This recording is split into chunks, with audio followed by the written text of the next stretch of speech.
कि उड़ीसा में जगन्नाथपुरी में लक्ष्मी जी भ्रमण कर रही थी, जगन्नाथ भगवान की पत्नी लक्ष्मी, और पूरे पुरी क्षेत्र में भ्रमण करते करते उन्होंने देखा कि मैं किस पर कृपा करूं।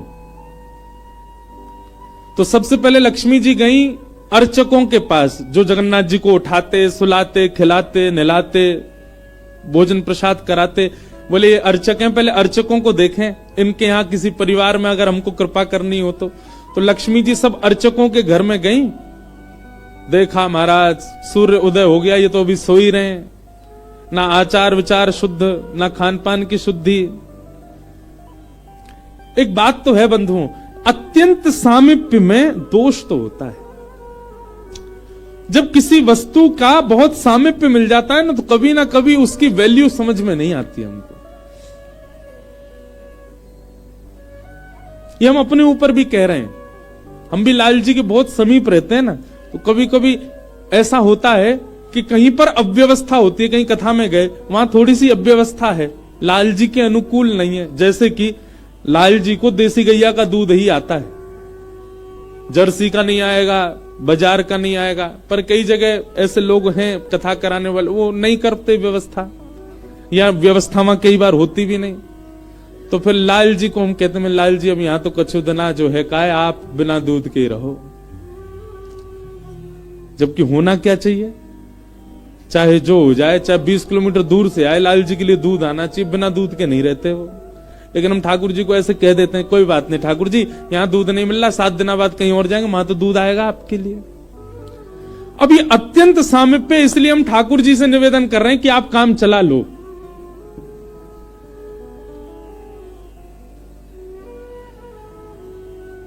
महाराज जब नया नया ब्याह होता है ना घर की लाली का, तो दामाद जी पहली बार जब घर आते हो, दामाद जी कोई डिमांड कर दें कि ये मिठाई खानी है, तो सारे जितने घर के साले होते हैं, घर के बड़े, वो 50 किलोमीटर भागते हैं, जीजा जी के लिए लेके आना है, उन्होंने मांगा है।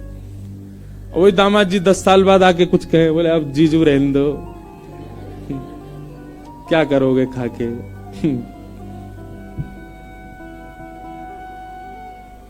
या फिर पहले ही फोन कर देते हैं, आप आएंगे, वो रास्ते में ही पड़ेगी, दुकान खुद ही लिया ना।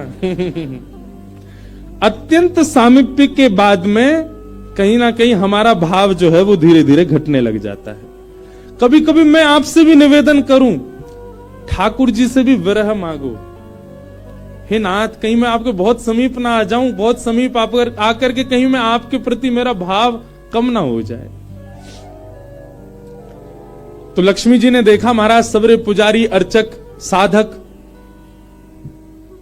लेट लेट तक सो रहे हैं, ना आचार विचार शुद्ध, ना खान पान की शुद्धि, ना वस्त्रादि धुले हुए, एक ही वस्त्र हैं, 5-5 दिन तक उन्हीं को पहनने हैं।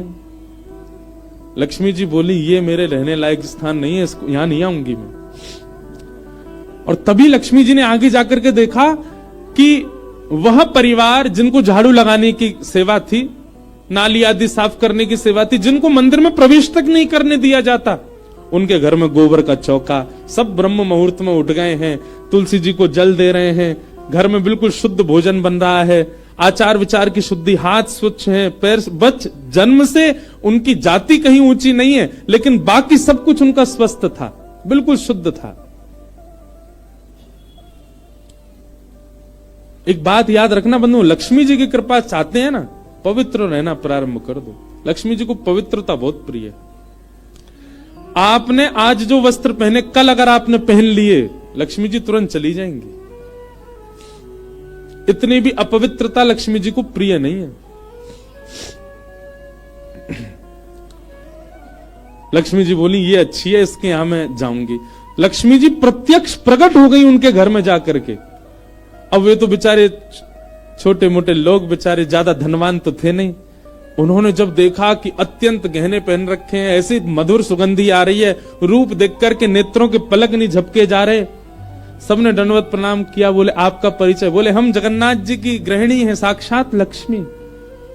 वे सब घर के लोग, अरे हमारे घर का तो जल भी आपके स्पर्श योग्य नहीं है, हम तो ऐसे लोग हैं, हम तो नीचे लोग हैं। ये लक्ष्मी जी बोली ये सब बात नहीं करो, हम लोग ठाकुर जी ये सब विचार नहीं करते। तुम्हारा आचरण देखो कितना शुद्ध, तुम्हारे व्यवहार कितना शुद्ध, तुम्हारी बुद्धि कितनी शुद्ध है। और सुनो, चौकी लगाओ, जो भी घर में बना है प्रत्यक्ष थाल में पधराओ, हम तुम्हारे यहां प्रसाद पा करके जाएंगे। पूरा घर भाव विवल हो गया, सबके नेत्रों में आंसू, साक्षात लक्ष्मी जी आई हैं, सबने पवाया। लक्ष्मी जी प्रेम से प्रसाद पा रही थी, तभी जगन्नाथ जी के बगल में ही विराजती हैं सुभद्रा जी, सुभद्रा जी के बगल में विराजते हैं श्री बलराम जी। बलराम जी भ्रमण कर रहे थे पुरी में, भ्रमण करते करते वो घर घरों में झांक के देख रहे थे क्या हो रहा है। जैसे ही उस घर में झांक के देखा तो श्री लक्ष्मी जी प्रसाद पा रहे हैं। बलराम जी बोले राम राम राम राम राम राम, ये झाड़ू पोंछा बर्तन करने वाले लोग,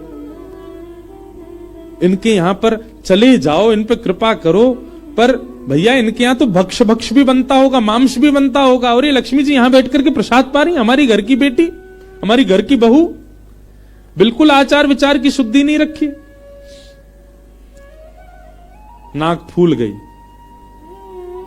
परिवार में 2-3 लोग ऐसे होते हैं उनकी नाक बहुत जल्दी फूल जाती है। पहले तो जेठ जी,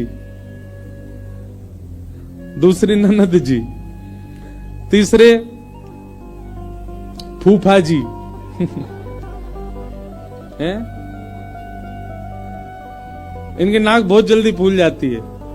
ये हम यहां पे अगर कोई बैठे हो, जेठ जी, ननद जी, फूफा जी, बुरा नहीं मानना, आपके भी जेठ ननद फूफा होंगे, उनकी भी देखना नाक फूली रहती। बलराम जी की नाक फूल गई महाराज, आकर के कुछ बोले तो नहीं, मंदिर में आके बैठ गए। जगन्नाथपुरी में जो भात बनता है ना, इसीलिए जगन्नाथपुरी में एकादशी नियम नहीं है। क्यों? क्योंकि वहां जो भात निर्मित होता है, ऐसा मान्यता है कि वो लक्ष्मी स्वयं अपने हाथ से बनाती। जगन्नाथपुरी के रसोई घर में जितने भी हमारे अर्चक लगते हैं, प्रसाद बनाने वाले, उन सबको मानसी भाव से ऐसी भावना रखनी पड़ती है कि हम जगन्नाथ जी की गृहिणी लक्ष्मी हैं, तभी वो भात निर्मित करके ठाकुर जी को पधरा सकते, नहीं तो ठाकुर जी भोग नहीं लगाते। इसीलिए जगन्नाथपुरी में एकादशी का भाव नहीं। क्यों? एकादशी के दिन अन्न में पाप का निवास होता है, और लक्ष्मी जिस अन्न को छू दे उसमें पाप कैसे आ सकता है? इसलिए एकादशी के दिन तो स्कंद पुराण में कहते हैं आकंठ पाना चाहिए, मतलब जितना रोज पाते हो उससे दुगना पाना चाहिए एकादशी वाले दिन जगन्नाथपुरी में, क्योंकि लक्ष्मी जी ने बनाया है।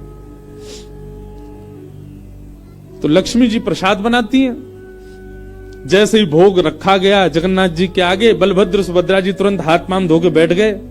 बलराम जी अपने सिंहासन से ही नहीं उठे, नाक फुला के बैठे। जगन्नाथ जी बोले भैया आ जाओ, भोग आएगा, हमें नहीं पाना, तुम लोग पाओ। तो क्यों, क्या हो गया? अब क्या बोले, अब तो सब आचार विचार सब खत्म हो चुका है। परमात्मा होते हुए भी हमारे यहां आचार विचार नहीं चल रहा है, तो फिर इंसान क्या आचार विचार का पालन करेगा? जगन्नाथ जी बोले भाई कोई बात पे बुरा मान गए जे, तो इनसे बात करें। जगन्नाथ जी गए, भैया कहा भयो, आप इतने उदास क्यों, इतने नाराज क्यों? सब बात बताई बलराम जी ने। बोले लक्ष्मी जी आज सुबह सुबह एक ऐसे के घर में गई और वहां जाके प्रसाद पा रही थी, बिल्कुल विचार नहीं किया, कहां शुद्धता कहां अपवित्रता। हम तो इनके हाथ का बना भोजन नहीं करेंगे। अब जगन्नाथ जी बड़ी दुविधा में पड़ गए। यदि पाऊं तो भैया नाराज बैठे, भैया कहेंगे मैं नाराज हूं, इससे को कोई फर्क नहीं पड़ा है, फिर भी पा रहा है। और नहीं पाऊं तो लक्ष्मी जी टेढ़ी टेढ़ी देख रही हैं कि मैंने बनाया, ये पा क्यों नहीं रहे। जगन्नाथ जी बोले लक्ष्मी जी को तो मना लिया जाएगा बाद में, पर ये नहीं माने ना, ये तो शेषनाग हैं, इनको ज्यादा ही क्रोध आ गया तो जोर से सिर हिला देंगे, प्रलय और हो जाएगा। जगन्नाथ जी ने लक्ष्मी जी से कहा देखो भैया नहीं पा रहे तो हम भी नहीं पाएंगे। लक्ष्मी जी बोले कोई बात नहीं। एक दिन नहीं पाया, दूसरे दिन फिर लक्ष्मी जी ने बनाया, फिर नहीं पाया, तीसरे दिन फिर लक्ष्मी जी ने प्रसाद पधराया, फिर नहीं पाया। तो लक्ष्मी जी बोली भाई कोई बात है तो हमसे बोलो सीधे। ये प्रसाद रोज छोड़ देना, ये कैसा तरीका है आपका नाराज होने का? कहीं बलराम जी बोलते हुए सुन लिए लक्ष्मी जी ने कि भाई इनके हाथ का बना हम नहीं पाएंगे। लक्ष्मी जी ने जाकर के जगन्नाथ जी से कहा, देखो संपूर्ण जगन्नाथपुरी में प्रसाद बनाने की सेवा हमारी, और आपके भैया कह रहे हैं कि हमारे हाथ का बना पाएंगे नहीं। जब हमारी सेवा लेनी नहीं तो फिर हम यहां क्यों रहें? इसलिए आप हमको आज्ञा दें। अब हम जहां हमारा सुख है हम वहां चले जाते हैं, हम चले जाते हैं श्री क्षेत्र से। जगन्नाथ प्रभु कुछ, अच्छा जगन्नाथ जी को भी लीला करनी है इसलिए वो कुछ नहीं बोले। अब कुछ नहीं बोले तो लक्ष्मी जी समझ गई, बोले मौन मतलब हां ही होता है। लक्ष्मी जी बोले ठीक है, आप लोग शयन करो। रात्रि का समय, बलभद्र सुभद्रा जगन्नाथ जी के कपाट बंद हो गए। लक्ष्मी जी बोली अब हम जा रही हैं, और मंदिर से श्री लक्ष्मी जी चली गई। प्रातः काल ब्रह्म मुहूर्त का समय हुआ। महाराज जगन्नाथ जी बलराम जी जैसे ही उठे तो क्या पाया? नीचे फर्श पे पड़े थे। कहां सोने के सिंहासन पर सोते थे, सोने के बिस्तर पर सोते थे, बढ़िया लत्ता पहन के रहते थे, गले में स्वर्ण की मालाएं, हाथ में स्वर्ण के कड़ूला, पाम में स्वर्ण के कड़ूला आदि सब पहन के सोते थे।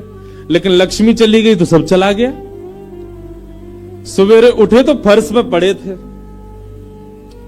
बलराम जी बोले लाला जी कहा है वो, हमारे सिंहासन वगैरह कहां चले गए? ठाकुर जी बोले लक्ष्मी जी चली गई ना, लक्ष्मी तो मतलब सब होता है। बलराम जी ने अपनी तिजोरी जाकर के खोली, सबरे वस्त्र चले गए, आभूषण चले गए, सब आयुध चले गए, फटे पुराने मैले कुचैले बिना धुले महीनों के सालों के वस्त्र पड़े थे। और यही होता है, लक्ष्मी जाती है तो यही रह जाता है। लेकिन बलराम जी भी अपनी पूरी उसमें थे, बोले कि हम भी कुछ नहीं कहेंगे, ठीक है जैसे हैं वैसे रह लेंगे, कोई लक्ष्मी जी के जाने से हम पे फर्क थोड़ी पड़ रहा है।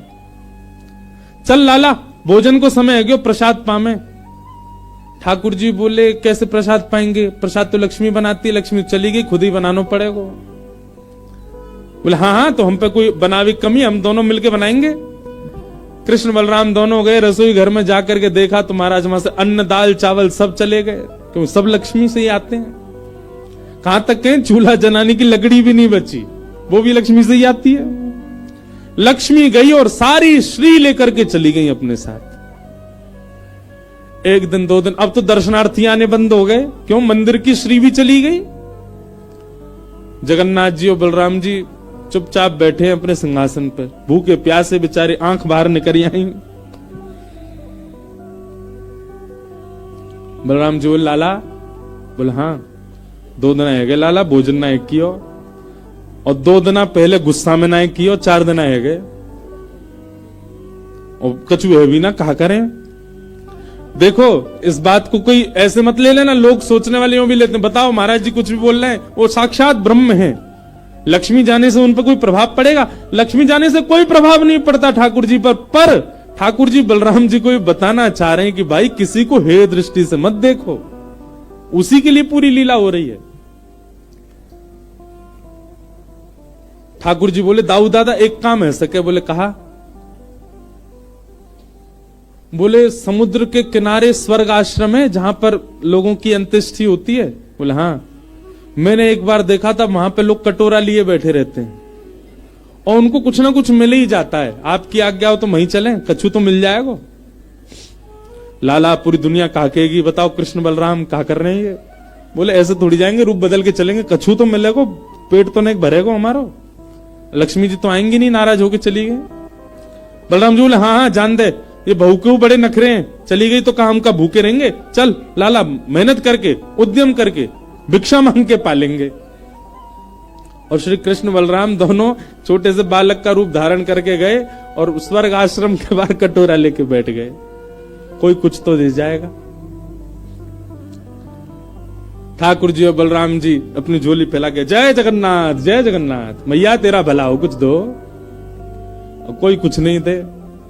एक ने तो डांट दिया, बोले हे छोटे बालकों क्या करते हो, विद्यालय जाया करो, पढ़ाई लिखाई किया करो, क्या बचपन में आके बैठ गए हो यहाँ पे।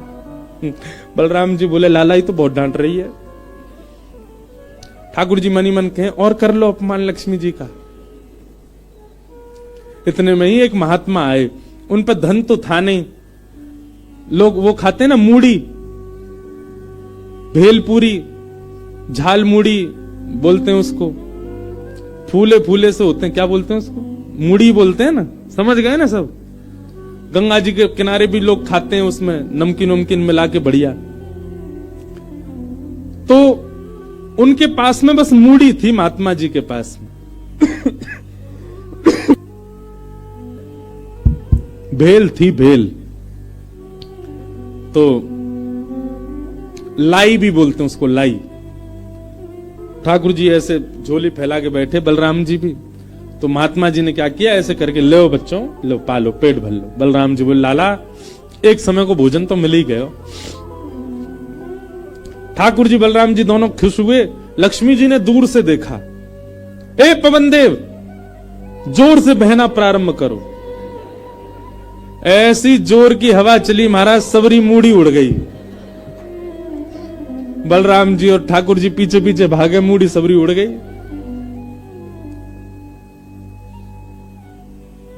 बलराम जी बोले लाला ये क्या हो गया? बोले भैया हम संकोच में कुछ कहते नहीं, आप बड़े भैया हो, पर हम एक बात कहें, ये लक्ष्मी के बिना सब हाल हो रहा है हमारा। ठीक है बहू है, आपने समझा देते, आप भी बिल्कुल नाक फुला के बैठ गए, गुस्सा है के बैठ गए, चली गई बेचारी।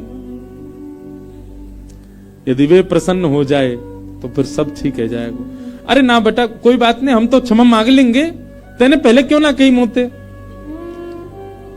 ठाकुर जी बोले अब कोई बात नहीं, अब चलते हैं, ढूंढे उनको कहां है। पूरे पुरी में ढूंढा, कहां है लक्ष्मी जी। लक्ष्मी जी उसी कन्या के घर में थी, उसी घर में थी जहां देख करके बलराम जी को हीन भावना आ गई थी। बलराम जी लेके गए, लाला यही घर में बैठी जब मैंने देखी काई। वहां जाकर के देखा तो महाराज उस घर में बिल्कुल जैसे मंदिर की रौनक होती है, ऐसी रौनक उस घर की हो रही थी। फर्श लगे हुए हैं, बढ़िया सोने चांदी के बर्तन रखे हैं, एक जगमगा रहा है मणियों से पूरा घर भवन। और बाहर बैठ करके उस महिला के जिसके ऊपर कृपा की थी लक्ष्मी, उसके बालक भर भर के सामग्री दे रहे हैं लोगों को, भोजन की सामग्री, वस्त्र ले जाओ, ये ले जाओ, कोई गरीब कन्या के लिए धन ले जाओ, राशि ले जाओ, सोने की मोहर ले जाओ। लक्ष्मी जी बैठी है घर में। ठाकुर जी बोले अब लक्ष्मी जी तो नाराज हैं, भैया एक काम करें, हम भी लाइन में लग जाएं, कछु मांग लें, लेके चल दें।